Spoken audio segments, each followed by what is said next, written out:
The local media today lambasted the one question per media regulation issued by the governor's office.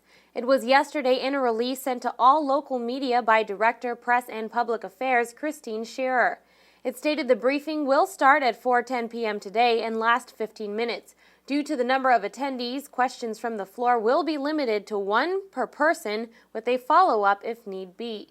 This announcement immediately set off an avalanche of reactions from the local media. Most vocal was Hayden Boyce, editor-in-chief of the Sun newspaper.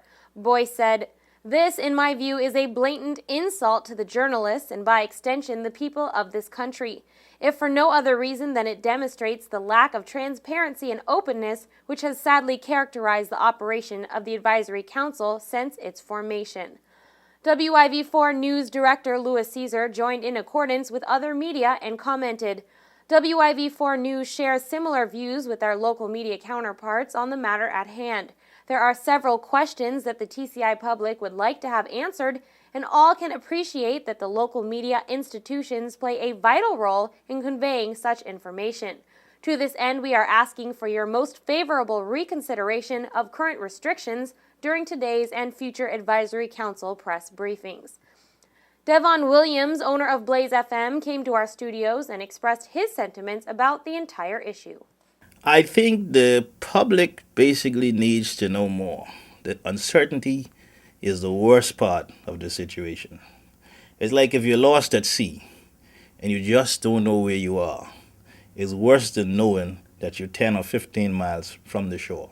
At least if the public in the Turks and Caicos Island could get a sense of direction, could understand where we are now, have a clear picture of our way forward, we can all work together and say, okay, Mr. Governor, okay, interim government, we are on board. We want to work with you to make this a better Turks and Caicos. By the end of the day, we had heard from every major news agency in the TCI, including newcomers PTV. K-Stubbs People's Television stated, "We are in full support of our colleagues and lodge our objections to being restricted to one question. With so many issues of national importance, we are placed in an extremely awkward position with this limitation. We would like the opportunity to assist government in highlighting the positives as well as bringing to the fore the negatives so that we as a country may work to correct them."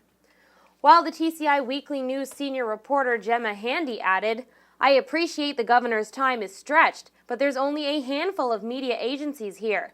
During this critical time, it's more important than ever for the media to be able to disseminate information which is in the public's interest to the wider community without any unnecessary hindrances."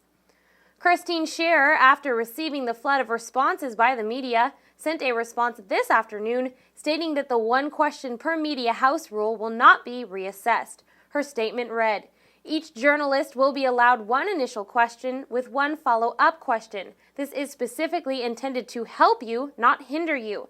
We want to avoid one journalist asking multiple questions in one go, limiting the amount of time available to colleagues.